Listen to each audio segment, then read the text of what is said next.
Hola, buenas tardes, buenos días o buenas noches, donde quiera que ustedes se encuentren. Como ven en el tema, vamos a hablar, ¿verdad?, sobre los santos de la gracia versus santos de la tribulación, el cual muchos se confunden con lo que está escrito en el libro del Apocalipsis, ¿verdad?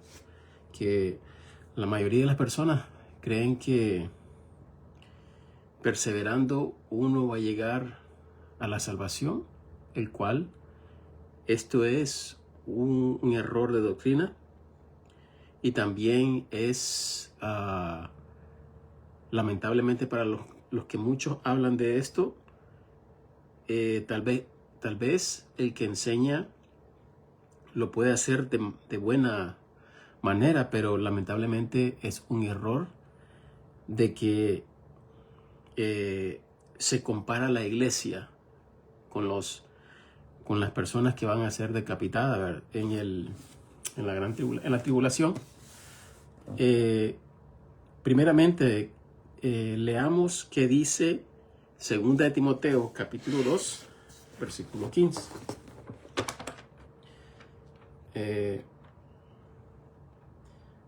Segunda de Timoteo, capítulo 2, versículo 15. Dice así: estudia con diligencia estudia con diligencia presentarte aprobado a Dios como obrero que no tiene de qué avergonzarse, que traza bien la palabra de verdad. Para trazar correctamente la palabra del Señor y saber distinguir de qué tiempo habla el Señor, todo cristiano debe de saber lo básico, que es una pregunta que les voy a hacer. Y la pregunta es, ¿en dónde empieza el Nuevo Testamento para ustedes? Porque realmente, ¿verdad?, hay personas que incluyen todo, o sea, desde el primer capítulo de Mateo lo incluyen como Nuevo Testamento, el cual esto es un error. Porque como vamos a leer, Jesucristo, cuando Él estaba con vida, Él vino a hacer la obra del Padre, ¿verdad? Y era de cumplir la ley. ¿Ok? El Señor Jesucristo anduvo en la ley, caminó la ley perfectamente, porque era requerido, ¿verdad?, para el Cordero ser sin mancha y cumplir todas las demandas del Señor Padre, ¿verdad? Entonces, podemos leer en el capítulo 5 del libro de Mateo. Aquí está el Señor Jesucristo con vida, ¿verdad? Capítulo 5 de Mateo. Y leeríamos el versículo 17. Miremos lo que dice aquí el Señor claramente.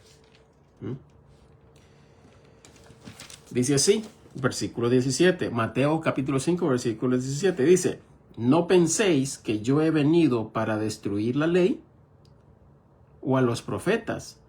No soy venido para destruir, sino para cumplir. ¿Ya? Jesucristo vino para cumplir la ley.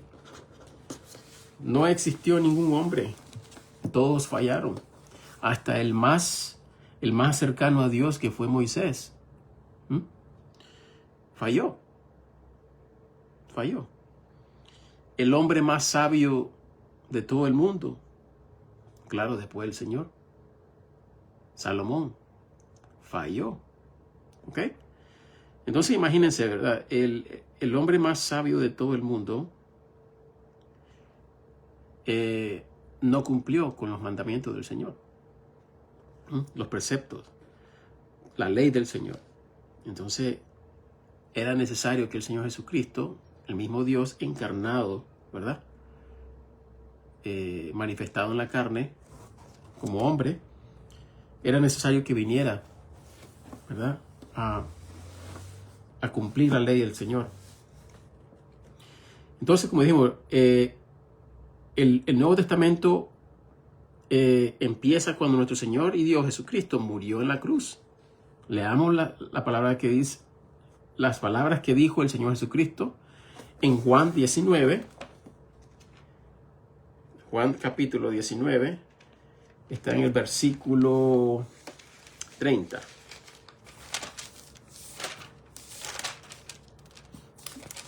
Vean cómo van a escuchar, y esto es verdad. 19:30 dice así: y cuando Jesús tomó el vinagre, dijo, consumado es. Y habiendo inclinado la cabeza, entregó el espíritu. ¿Qué significa consumado? Consumado es, el Señor cumplió en ese momento todo al pie de la letra, todo lo que el Señor, Dios Padre, demandaba. ¿Ok? Entonces, el Señor Jesucristo, cuando Él murió, derramó su sangre, que esto era requerido, ¿verdad? La muerte de un inocente para todos nosotros los pecadores, ¿verdad? Entonces, ahí es donde empieza el Nuevo Testamento. ¿Por qué les estoy hablando de esto? Porque un cristiano debe de saber, de entender en dónde empieza el Nuevo Testamento. Porque muchos se equivocan con la doctrina que estaba enseñando Jesucristo cuando estuvo con vida. Jesucristo, la doctrina que enseñó era para el reino del milenio. ¿Ok? El Señor enseñaba, estaba dirigiéndose primeramente al pueblo judío. Vamos a irnos ahí, ese mismo capítulo de Mateo 5. Van a ver. El Señor prohíbe a sus discípulos no ir a ningún gentil, no ir ni a los samaritanos. Y eso que los samaritanos eran mezclados judíos con gentiles.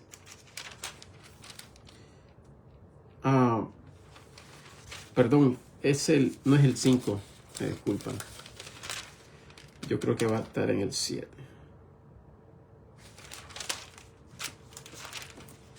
Perdón.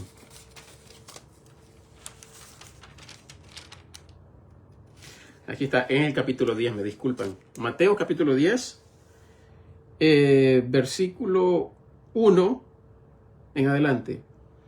No vamos a leer todo el capítulo, pero solo quiero mostrarles lo que el Señor Jesucristo estaba haciendo, ¿verdad? Él no envió a nadie a predicar a los gentiles.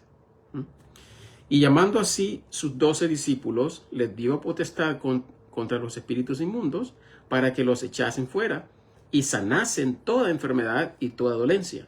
Y los nombres de los 12 apóstoles son estos: el primero Simón, que es llamado Pedro, y Andrés su hermano, Jacobo, hijo de Zebedeo, y Juan su hermano, Felipe y Bartolomé, Tomás y Mateo, el publicano, Jacobo, hijo de Alfeo, y Lebeo, que tenía el sobrenombre de Tadeo, y Simón el cananeo, y Judas Iscariote, que también le entregó. Entonces,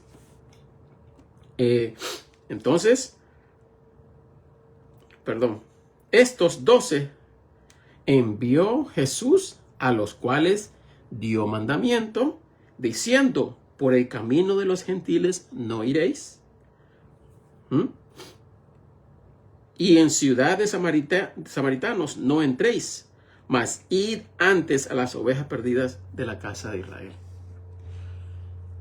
Y vieron que esto es muy diferente a lo que se comenzó a predicar ya después, el cual se presentan algunos casos sobre gentiles. Tenemos el ejemplo de la cananea que se acercó, que su hija estaba enferma. Vemos también el centurión que le dijo al Señor que sanara a su siervo.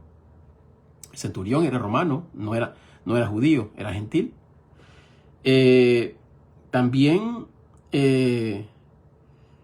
O sea, que estos fueron casos, ¿verdad?, que el Señor hizo, y podemos ver que Él estaba yendo a la casa de Israel. Aquí, volviendo, ¿verdad?, en el capítulo 19, versículo 30 de Juan, el Señor Jesucristo dio su vida ahí, ¿verdad? Él derramó su sangre, dio su vida y fue consumado. Consumado, ¿verdad? La paga de todo, ¿verdad? Los pecados. Entonces, comienza un nuevo pacto. ¿Ok? Consumado significa que la obra de Jesús era terminada conforme a lo que la ley demandaba. Todo fue perfecto ante los ojos del Padre Celestial. Ahí es el inicio del Nuevo Testamento. Ahora leamos el capítulo 26 de Mateo. Y vamos a darnos cuenta qué es lo que sucede aquí. Vamos a dar más introducción sobre los santos de la gracia y lo que es lo diferente, ¿verdad?, de la gracia y la tribulación. Capítulo 26, versículo 27 al 28. Dice así: y tomando la copa y dando gracias, dióles diciendo: bebed de ella todos, porque esto es mi sangre del Nuevo Testamento, la cual es derramada por muchos para remisión de los pecados. ¿Ya? Podemos ver claramente, ahí el Señor estaba teniendo la última cena antes de ser crucificado. Pero Él está diciéndole a sus discípulos: esta es la sangre, ¿verdad?, que se requiere ser derramada para el perdón de los pecados. Y ese es el Nuevo Testamento. Ahora hay algo muy importante de entender, que el Señor es un Dios de orden y no de confusión. Por eso debemos de entender los tiempos de lo que el Señor habla en su palabra. ¿Ok? Porque no todo lo que está en el Viejo Testamento pertenece al Nuevo Testamento. El Señor estaba trabajando con Israel y el Señor lo que hizo fue poner una pausa, que esto se encuentra en el capítulo 28 del libro de los Hechos, el cual vamos a leerlo después. Pero muchos no entienden que el libro de los Hechos es un libro de transición de judíos a gentiles. Pero ¿qué quiere decir esto? No significa que el Señor ha olvidado a su pueblo. El Señor hizo una pausa y esto fue dado para los gentiles cuando el pueblo de Israel rechazó al Señor Jesucristo. ¿Ok? Debemos de recordar, y como el Señor es orden, ¿verdad?, Él ha puesto tiempos para que cada acontecimiento, al igual que sucede con los judíos y la iglesia. Debemos recordar que el Señor no ha olvidado a su pueblo Israel. Esto nos dice claramente en Romanos capítulo 11. Vamos a Romanos capítulo 11, versículo 25 al 27. Aquí el apóstol Pablo está exhortando a la iglesia no sentirse arrogantes y que somos más que los judíos, no. Más bien nos exhorta, ¿verdad?, porque el Señor no ha olvidado a su pueblo. Y lo que dice aquí el capítulo 11, versículo 25 al 27, dice: porque no quiero, hermanos, que ignoréis este misterio, para que no seáis arrogantes en vosotros mismos, que la ceguedad en parte ha acontecido a Israel, hasta que haya entrado la plenitud de los gentiles. ¿Qué significa plenitud? Significa perfección. Está hablando de la iglesia. ¿Ok? 26. Y así todo Israel será salvo, como está escrito: vendrá de Sión el libertador y apartará de Jacob la impiedad. Que esto concuerda claramente. Vamos al libro de Zacarías. Creo que está en el capítulo 12. Vamos a Zacarías. Claramente, allí viene el Señor Jesucristo. Aquí profetiza el profeta Zacarías de que el Señor, ¿verdad? Se aparecerá en las nubes. Y Israel le verá. Dice en el capítulo 12 de Zacarías, versículo 10. Derramaré sobre la casa de David y sobre los moradores de Jerusalén espíritu de gracia y de oración, y mirarán a mí, a quien traspasaron, y harán llanto sobre él, como llanto sobre unigénito, afligiéndose sobre él, como quien se aflige sobre primogénito. Esto va a suceder cuando el Señor venga a rescatar a su pueblo Israel. Ya el final de la tribulación. Recordemos, la tribulación empieza del primer sello, que es la aparición del anticristo. Primer sello, ¿verdad? Y después viene, en 3 años y medio, que el anticristo va a ser asesinado y Satanás mismo, ¿verdad?, va a posesionarse del cuerpo del anticristo, ¿verdad? Entonces, esto quiere decir, ¿verdad?, imitando cómo el Señor fue resucitado. ¿Ok? Entonces, dice en la profecía de Daniel, dice que en el tercer año y medio, el anticristo va a romper el pacto que firmó con Israel. Que firma con Israel. Que esto lo inicia el anticristo, ¿verdad? 3 años y medio, hay paz en Jerusalén, pero el anticristo, cuando es asesinado, Satanás se apodera de su cuerpo y él mismo, ¿verdad?, reinando Satanás, rompe el pacto y comienza una destrucción como nunca la ha habido. ¿Ok?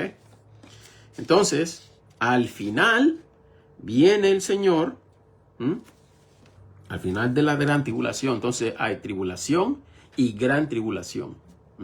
¿Okay? Que la gran tribulación son las 7 copas de la ira del Señor. Ok.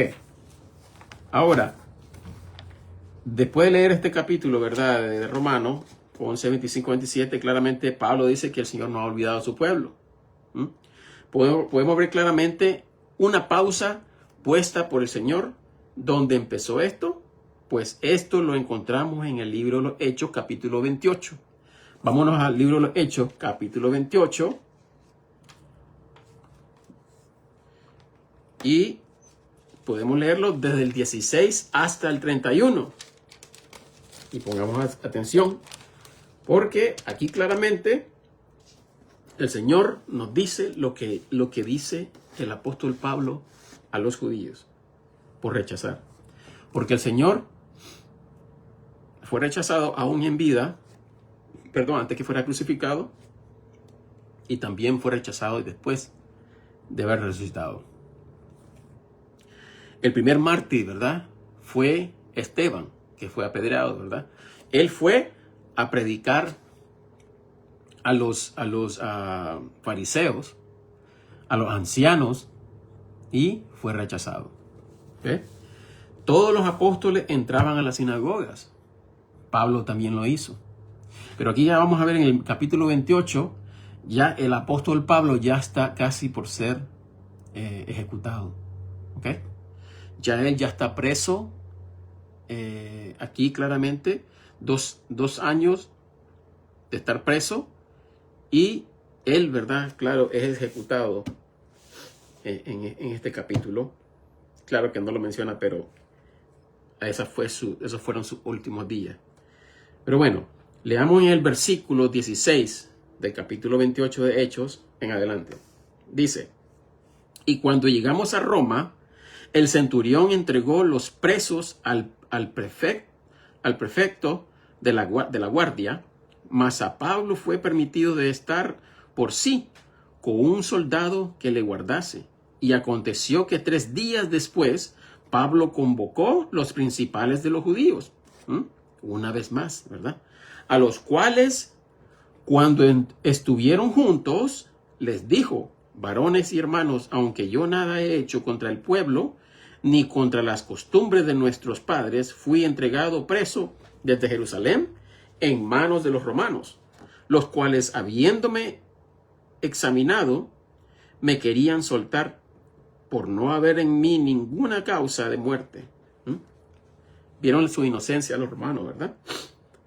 Mas contradiciendo los judíos, fui forzado de apelar a César, no como que tenga de qué acusar a mi nación. Así que por esta causa os he llamado para veros y hablaros, porque por la esperanza de Israel estoy rodeado con esta cadena. Y ellos le dijeron, nosotros, los judíos, ¿verdad? Entonces dijeron los judíos, nosotros ni hemos recibido cartas en cuanto a ti, ni de Judea, ni viniendo alguno de los hermanos nos ha noticiado, ni hablado algún mal de ti. Mas queremos oír de ti lo que piensas, porque de esta secta notorio nos es que en todos lugares es contradicha. O sea, que ellos, los judíos, escucharon sobre esta doctrina que estaba predicando Pablo, el evangelio, ¿verdad? Y, o sea que a ellos no les enviaron ninguna carta concerniente a Pablo, pero sí ellos habían escuchado, ¿verdad?, del evangelio. Versículo 23. Y habiéndole señalado un día, vinieron a él muchos a su alojamiento, a los cuales exponía y testificaba del reino de Dios desde la mañana hasta la tarde, persuadiéndoles las cosas concernientes a Jesús, así por la ley de Moisés como por los profetas. Y algunos creían a lo que se decía, mas algunos no creían. Y como fueron entre sí discordes, se fueron después de haber dicho Pablo una palabra. Bien habló el Espíritu Santo por el profeta Isaías a nuestros padres, diciendo, ve a este pueblo y diles, oyendo oiréis y no entenderéis, y viendo veréis y no percibiréis. Porque el corazón de este pueblo se ha engrosado y de los oídos oyen pesadamente y han cerrado sus ojos porque no vean de los ojos y oigan de los oídos y entiendan de corazón y se conviertan y yo los sane. Seaos pues notorios, aquí es donde Pablo, ¿verdad?, testifica lo que el Señor ha decidido hacer. Seaos pues notorio que a los gentiles es enviada esta salvación de Dios y que ellos la oirán. La oirán. Y cuando hubo dicho estas cosas, los judíos se salieron y tenían entre sí gran contienda. Pablo, empero, quedó 2 años enteros en su propia casa que tenía alquilada y recibía a todos los que venían a él, predicando el reino de Dios y enseñando las cosas que son del Señor Jesucristo con toda confianza, sin que ninguno se lo estorbase. Esto, ¿verdad?, es una pequeña introducción de lo que vamos a estar hablando, ¿verdad?, sobre este tema, santos de la gracia y santos de la tribulación. ¿Cuál es la diferencia? Pues la diferencia es esta. El Señor ha puesto una pausa para su pueblo, porque el Señor no ha terminado con su pueblo. Recordemos que todavía queda una semana de Daniel, el cual tiene que cumplirse. Tiene sentido. Una semana, 7 años. ¿Cuánto tiene la tribulación? 7 años. ¿Me explico?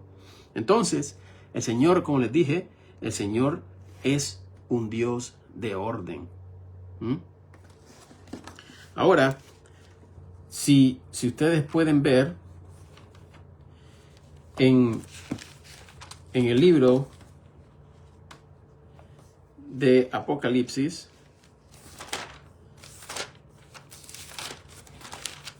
se puede ver en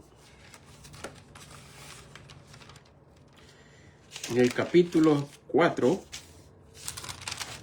después del Señor exhortar a las iglesias, Él dice en el capítulo 4, versículo 1, dice, de Apocalipsis: después de estas cosas miré y he aquí una puerta abierta en el cielo, y la primera voz que oí era como de trompeta que hablaba conmigo, la cual dijo: sube acá, y yo te mostraré.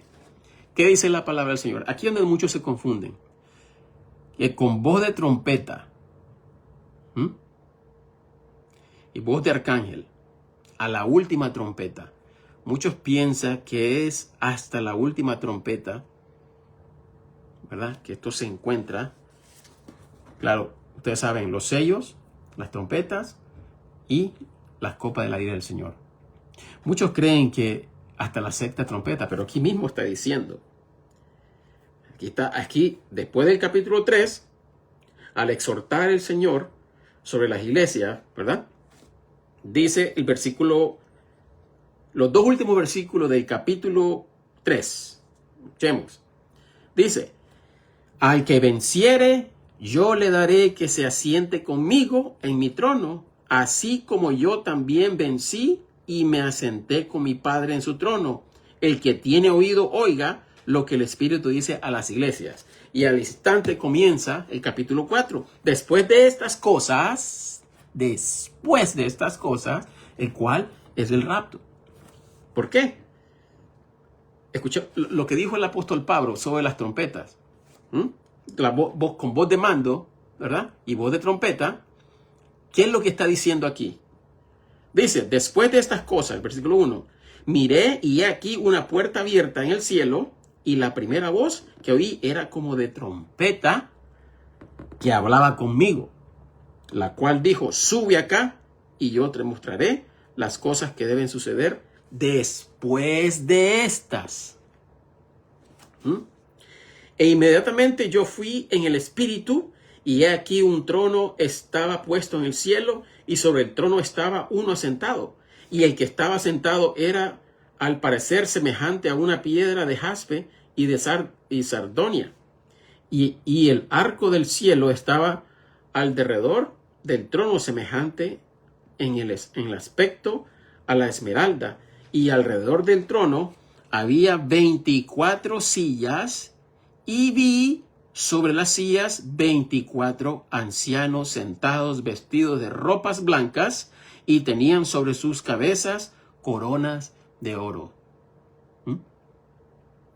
24 ancianos. O sea, ustedes no se han puesto a imaginar quiénes son estos 24.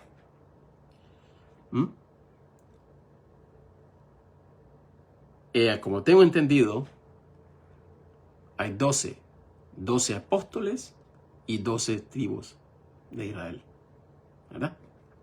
Pero la iglesia está allí. La iglesia está ahí. Dice el versículo 5: y del trono salían relámpagos y truenos y voces, y habían 7 lámparas de fuego que estaban ardiendo delante del trono, las cuales son los 7 espíritus de Dios. Y delante del trono había un mar de vidrio. Ok, miren lo que dice aquí. Las lámparas. ¿Y qué es lo que está hablando el capítulo 2 de Revelación? Dice: escribe al ángel de la iglesia de Éfeso, el que tiene las 7 estrellas en su diestra, el cual anda en medio de los 7 candeleros de oro. Dice estas cosas. El Señor está hablando, ¿verdad? Aquí está hablando está hablando de la iglesia, y esto concuerda, ¿verdad? Que la iglesia está ahí mismo. Y estamos hablando del capítulo 4. Los sellos no se han abierto, los sellos se abren hasta el capítulo 6. Y cuando concuerda con la doctrina que se dice que la iglesia va a ser raptada hasta, bueno, que unos dicen que va a pasar la tribulación, el cual no es así. Miren lo que dice en en Primera de Tesalonicenses, capítulo 5, versículo 5. En adelante, dice, porque todos vosotros sois hijos de luz e hijos del día. No somos de la noche ni de las tinieblas. Por tanto, no durmamos como los demás, antes velemos y seamos sobrios, porque los que duermen, de noche duermen. Estos son los que no tienen el Espíritu Santo, los que no han sido salvos. Y los que están borrachos, de noche están borrachos. Mas nosotros que somos del día, porque somos salvos, somos sobrios y vistiéndonos de la coraza de fe, en lo que hemos creído, el Evangelio, y de amor, y por yelmo la esperanza de salvación. Esta es la seguridad que tenemos nosotros. Versículo 9. Porque no nos ha puesto Dios para ira, sino para obtener salvación por nuestro Señor Jesucristo. ¿Cómo la iglesia va a pasar por la tribulación? Si está diciendo claramente que el Señor no nos ha puesto para ira, sino para salvación. Ahora, otra cosa. Miren lo que dice Apocalipsis. Vamos a las iglesias, capítulo 2. Al que venciere. Al que venciere, dice el Señor. Ven, versículo 21 dice, del capítulo 3. Al que venciere yo le daré que se asiente conmigo en mi trono, así como yo también vencí y me asenté con mi Padre en su trono. Ok. Ahora vamos. Primera de Juan. Vamos a ver quiénes son los vencedores. Primera de Juan. Capítulo 5. Un momentito.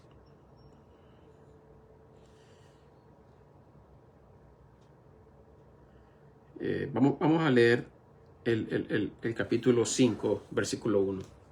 Dice, todo aquel que cree que Jesús es el Cristo es nacido de Dios, y cualquiera que ama al que engendró, ama también al que es engendrado de él.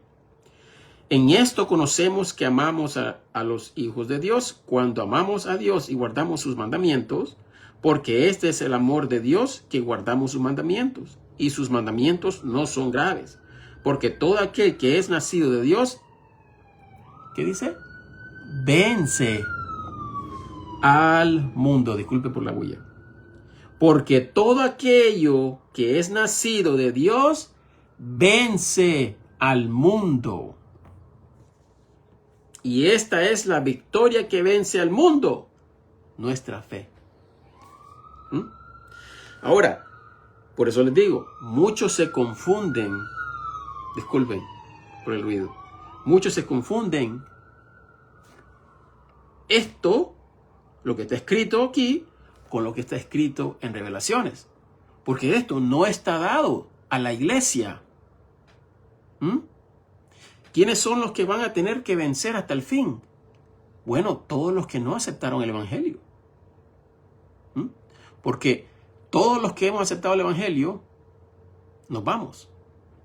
Pero los que se han predicado el Evangelio, muchos van a sufrir. ¿Y qué es lo que van a hacer? Van a tener que aceptar. Sí, mi familia, mi hermano, mi padre, mi hermana, mi tío, mi tía tenía razón. Ahora, ¿qué deben hacer estas personas? Por su fe, creyendo que Jesucristo es el que los va a salvar, que pagó por sus pecados, ahora tienen que dar su vida. ¿Me entienden? Y es ser decapitado, que eso es lo que va a suceder. Entonces, por eso tiene más sentido. El Señor dice, el que venciera hasta el fin será salvo. Así de simple. La iglesia, como estamos leyendo aquí en Primera Tesalonicenses, capítulo 5, claramente dice que el Señor no nos ha puesto para ira, sino para salvación. Recordemos que el anticristo es el regalo de este mundo por rechazar al Señor, va incluido Israel. La última semana, ellos tienen que pagar, dice el Señor. Y va incluido el mundo. Y esto es gracia todavía del Señor, porque está dando oportunidad al mundo para que se salve. Pero claro, viene una gran mentira. Como lo habla el capítulo 2 de Tesalonicenses, dice claramente a los que rechazaron, los que rechazan el Evangelio, dice el versículo 7, capítulo 2 de 2 Tesalonicenses, capítulo 2, versículo 7 en adelante, dice, porque ya está orando el misterio de iniquidad solamente hasta que sea quitado de en medio el que ahora impide, el Espíritu Santo, porque la iglesia todavía está en la tierra, no puede aparecer. Y entonces será revelado, ¿ya vieron? Aquel inicuo, el cual el Señor consumirá con el espíritu de su boca y destruirá con el resplandor de su venida. A aquel cuya venida es según la operación de Satanás, con todo poder y señales y milagros mentirosos, y con todo engaño de iniquidad en los que perecen, por cuanto no recibieron el amor de la verdad para ser salvos. No se sabe. Muchos van a ser engañados. Muchos van a creer que Él es Jesucristo. Porque mire, imagínense los ateos. Porque los ateos dicen hasta no ver, no creer. Y a los que se hablaron también del Señor, muchos se burlaron. Muchos se burlan, ¿verdad? Imagínense ver al anticristo haciendo milagros, haciendo caer fuego del cielo. Todo el mundo va a caer en la mentira. Aquí lo está diciendo el Señor. Ahora miren lo que dice primera de Tesalonicenses, capítulo 1. Perdón, segunda de Tesalonicenses, capítulo 1, perdón. Dice, en el versículo 5, perdón, versículo 4 dice, tanto que nosotros mismos nos gloriamos de vosotros en las iglesias de Dios, de vuestra paciencia y fe en todas vuestras persecuciones y tribulaciones que sufrís. No está hablando aquí de la gran tribulación, nada de esto. Está hablando de los problemas que pasamos nosotros ahorita. Lo que es una prueba manifiesta del justo juicio de Dios, para que seáis tenidos por dignos del reino de Dios, por el cual asimismo padecéis. Porque es cosa justa para con Dios recompensar con tribulación a los que os atribulan. O sea, los que se burlan de nosotros, los que nos llaman de esto, que lo otro, nos hacen cosas que no son justas. Dice aquí, el versículo 7, y a vosotros que sois atribulados, reposad con nosotros cuando sea revelado el Señor Jesús del cielo con sus ángeles poderosos, en llama de fuego, tomando venganza a los que no conocen a Dios ni obedecen el evangelio de nuestro Señor Jesucristo, los cuales serán castigados con eterna destrucción de la presencia del Señor y de la gloria de su potencia. Miren lo que está aquí para nosotros. Cuando viniere para ser glorificado en sus santos y para hacerse admirable en aquel día en todos los que creen, porque nuestro testimonio fue creído entre vosotros, por lo cual asimismo oramos siempre por vosotros, que nuestro Dios os tenga por digno de esta vocación y cumpla toda la buena complacencia de su bondad y la obra de fe con poder, para que el nombre de nuestro Señor Jesucristo sea glorificado en vosotros y vosotros en Él, por la gracia de nuestro Dios y del Señor Jesucristo. Aquí no está hablando nada que nosotros tenemos que dar la vida, es nuestra fe, ¿verdad? Miren lo que dice aquí en el capítulo 1 de Primera Tesalonicenses, versículo 10. Y esperar a su Hijo del cielo, el cual Él resucitó de los muertos, a Jesús, el cual nos libró de la ira que ha de venir. Libró. Tiempo pasado. Somos más que vencedores. ¿Han escuchado ese versículo, verdad? Nosotros somos más que vencedores. ¿Y qué es lo que dice? Otra vez leamos en el capítulo 1, versículo 5. Primera de Juan, capítulo 5, leímos, versículo 4, porque todo aquello que es nacido de Dios vence al mundo. Y esta es la victoria que vence al mundo, nuestra fe. Ahora, versículo 14 dice, y esta es la confianza que tenemos en Él, que si pidiéramos algunas cosas conforme a su voluntad, Él nos oye. Y si sabemos que Él nos oye, cualquiera cosa que pidamos, también sabemos que tenemos las peticiones que le hubiéramos pedido. Si alguno es el versículo 11, perdón. Y este es el testimonio que Dios nos ha dado. No, sería aquí. Perdón, discúlpeme. Estoy perdido. Versículo 9 dice, si recibimos el testimonio de los hombres, el testimonio de Dios es mayor, porque este es el testimonio de Dios que ha testificado de su Hijo. El que cree en el Hijo de Dios tiene el testimonio en sí mismo. El que no cree a Dios le ha hecho mentiroso, porque no ha creído en el testimonio que Dios ha testificado de su Hijo. Y este es el testimonio que Dios nos ha dado, vida eterna. Y que esta vida está en su Hijo. El que tiene al Hijo tiene la vida. El que no tiene al Hijo de Dios no tiene la vida. Yo he escrito estas cosas a vosotros que creéis en el nombre del Hijo de Dios, para que sepáis que tenéis vida eterna y para que creáis en el nombre del Hijo de Dios. Jesucristo murió por nuestros pecados.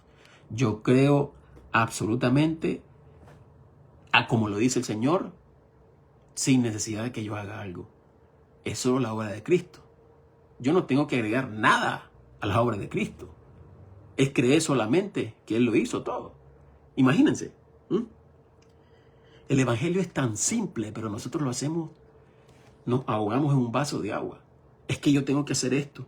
Es que yo tengo que agradar a Dios. Muchos se equivocan.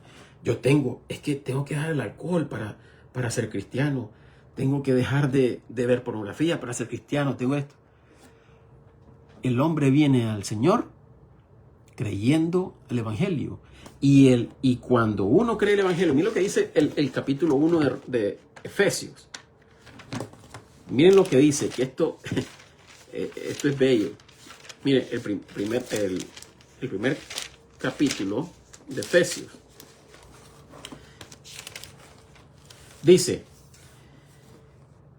en el cual esperasteis también vosotros en oyendo la palabra de verdad, el evangelio de vuestra salvación, en el cual también desde que creísteis al instante, fuisteis sellados con el Espíritu Santo de la promesa. Ahora miren, ¿hasta cuándo?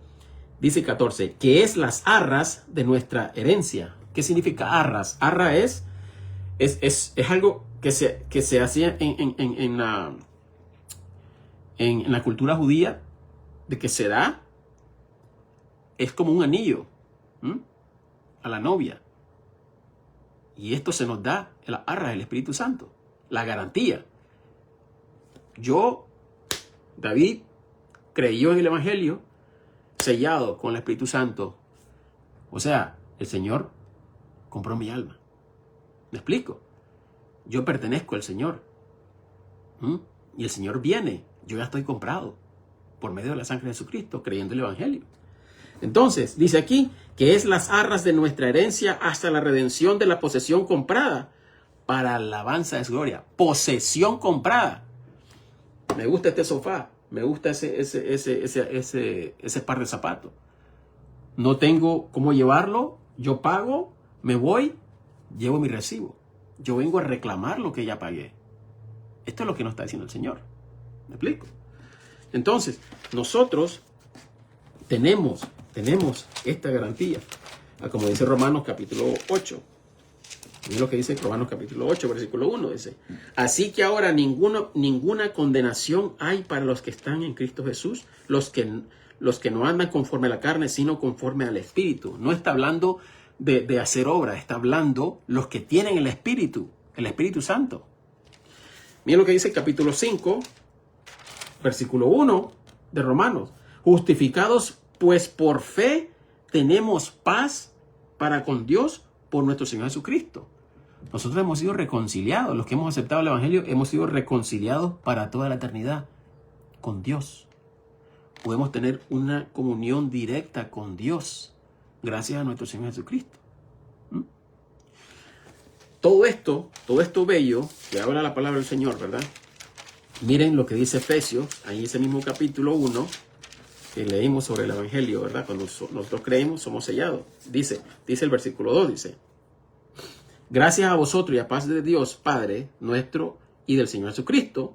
Versículo 3, bendito sea el Dios y Padre de nuestro Señor Jesucristo, el cual nos ha bendecido con toda bendición espiritual en los lugares celestiales en Cristo. Somos bendecidos. ¿Y qué dice el capítulo 8? Ninguna condenación hay para los que están con Cristo Jesús. No hay condenación. ¿Por qué? Porque la ley ya no tiene dominio de nosotros. Jesucristo cumplió la ley. Quedaron clavadas en la cruz. Al creer el Evangelio, el viejo hombre quedó clavado con Jesucristo. Eso es lo que significa.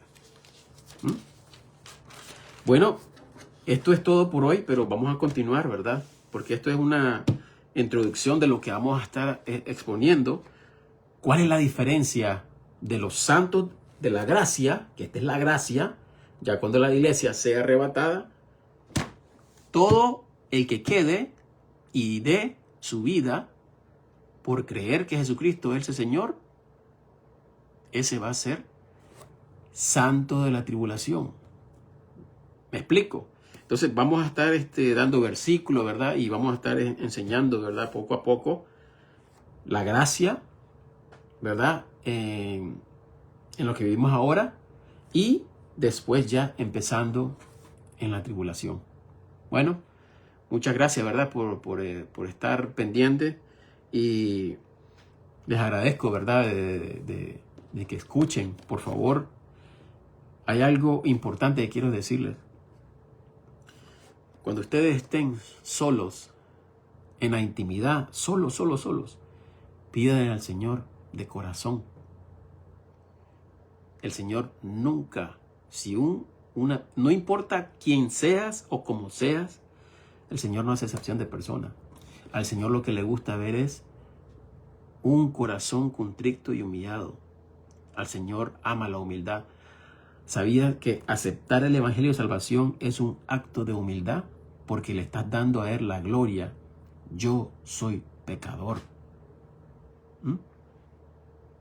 Mi Señor dio su vida por mí. Me estoy humillando ante Dios. Entonces, sean humildes. Pedirle al Señor que escudriñe sus corazones y le enseñe por medio de su palabra. Y busquen y van a ver las sorpresas que se van a llevar. Bueno, esto es todo por hoy y gracias al Señor, ¿verdad? Le doy porque finalmente pude enseñar una vez más. Y gracias por escuchar. Hasta pronto, si el Señor nos da vida. Bye.